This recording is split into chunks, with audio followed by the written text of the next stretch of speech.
A paz do Senhor Jesus, meus amados irmãos, meus amigos, bem-vindos a mais um vídeo dos Salmos, a série que Deus colocou no meu coração para estar estudando aqui com vocês.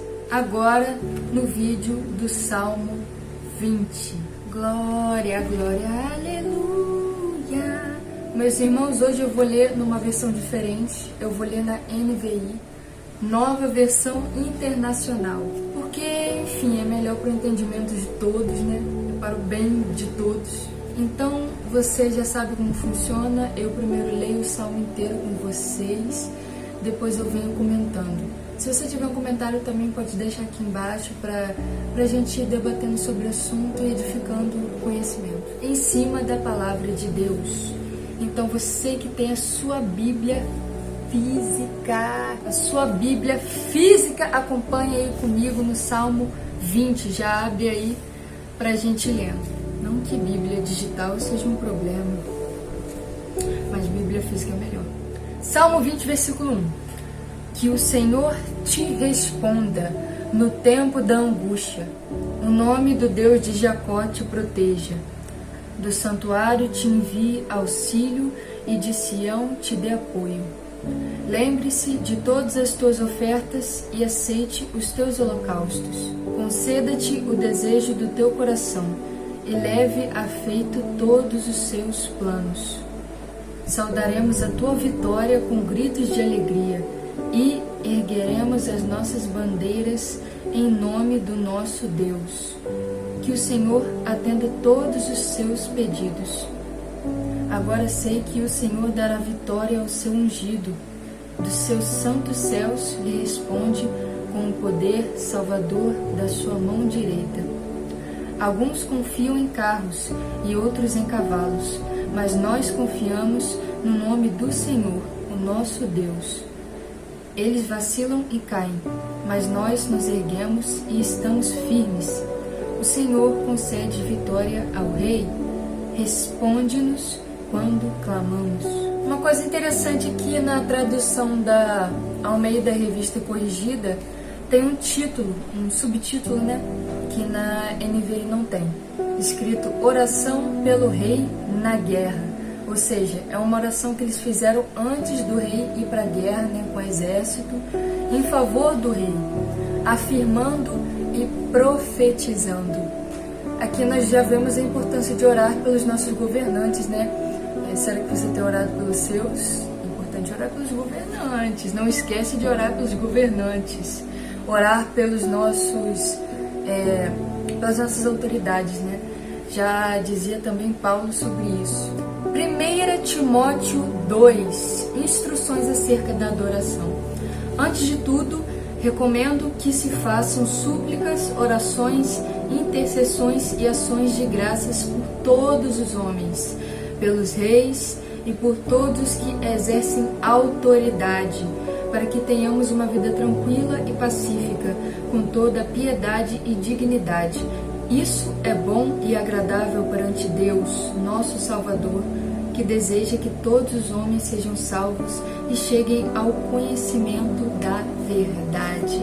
Então, não importa qual tipo de governante, né? Nós temos sempre que orar, pedindo, né, para Deus salvar, libertar e para que tenhamos um governo de paz. Essa é a obrigação da igreja, essa é a obrigação dos cristãos. Então devemos sempre nos lembrar, independente da circunstância, tá, gente? Tá? Porque eu sei que você vai pensar muitas coisas aí, mas o certo é seguir a palavra do Senhor. Então, o reino de Deus é o reino de paz. Devemos nos esforçar para correr atrás dela, correr atrás da paz. Então nós vemos aqui um povo que profetiza bênçãos sobre a vida do seu rei. Está escrito no versículo 1 mesmo, que o Senhor te responda no tempo da angústia, o nome de Deus de Jacó te proteja. Versículo 2, do santuário te envia auxílio e de Sião te dê apoio. Tudo isso eles estão profetizando sobre a vida do rei Davi. E a profecia, o poder da palavra, gente, Deus nos fez imagem e semelhança dele. Pelo poder da palavra de Deus foi criado todo o universo e tudo que nós conhecemos. Então, poder que sai das nossas palavras é muito forte. Devemos ter consciência de sempre profetizar por causa disso. Às vezes o diabo nos anestesia com situações que nos distraem, situações do dia a dia, para a gente esquecer disso, que a palavra tem poder, e ela tem o poder de matar e o poder de dar vida. Também está escrito isso, eu vou trazer agora para vocês. Vou deixar até a referência aqui em cima, que eu gosto de botar para vocês irem me acompanhando na Bíblia também. Provérbios 18, 21. A língua tem poder sobre a vida e sobre a morte. Os que gostam de usá-la comerão do seu fruto. Pode ser que seja um pouco diferente a tradução, porque eu li na NVI, mas dá para entender. Não deve estar muito diferente na tradução que você está lendo aí, se é diferente da minha. Então nós temos o dever de usar esse poder que Deus nos deu para abençoar e para dar vida às pessoas. Também o poder na oração, como eu já falei, de orar pelos governantes, né? É o trabalho, é o dever diante de Deus da igreja. Não é como se fosse uma coisa que temos opção de fazer e se não fizermos está tudo bem. Não, diante de Deus é um dever da igreja. Essa unidade, esse poder do bem, né, de trazer vida, de profetizar. Infelizmente, Satanás tem tirado muito isso dos cristãos, porque a distração. Às vezes nós andamos distraídos tanto com nossas próprias vidas e nossas próprias orações que a gente esquece de orar, né, por essas coisas e de profetizar, tanto sobre a nossa vida quanto sobre a vida do próximo, né, seja governante ou seja um conhecido. Mas é um poder que nós temos e que nós, na maioria das vezes, não usamos. Então que isso seja um despertamento para mim, que com certeza está sendo, e seja um despertamento para você, para a gente se ligar sempre em Deus, profetizando sobre nossa casa, nossa família, nossos irmãos, nossa igreja, nossos vizinhos, sobre as pessoas que estão perdidas no mundo, sobre os nossos governantes, sobre nossas autoridades. Então é o poder que a gente tem e devemos usá-lo. Eu já até conversei isso com alguns irmãos. É importante que sempre que nós pisamos em um local público, nós já chegamos falando, nem que seja falando baixinho: Senhor, alcança a vida dessas pessoas. Eu profetizo salvação e libertação na vida delas, porque nós realmente não temos noção do poder da palavra. Eu creio que a nossa consciência foi despertada agora e oro para que a gente não venha esquecer disso, que o inimigo não tenha poder sobre a semente que Deus acabou de colocar no nosso coração, em nome de Jesus. Versículo 7. Alguns confiam em carros e outros em cavalos, mas nós confiamos no nome do Senhor, o nosso Deus. Eles vacilam e caem, mas nós nos erguemos e estamos firmes. É a importância da confiança em Deus. O que acontece? Confiar em Deus não é fácil, porque nós devemos não só orar e falar e pedir com Deus, mas nós devemos esperar em silêncio e ouvir a sua voz, ouvir a voz e o direcionamento de Deus, confiando nele. Será que nós temos parado para ouvir a voz de Deus? Nós temos que deixar toda essa, essa ansiedade, essa vibe, esse clima da nossa geração de sempre estar correndo de um lado para o outro, como diz no livro de Daniel, né? Daniel 12, 4. E tu, Daniel, fecha essas palavras e sela este livro até o fim do tempo. Muitos correrão de uma parte para a outra e a ciência se multiplicará.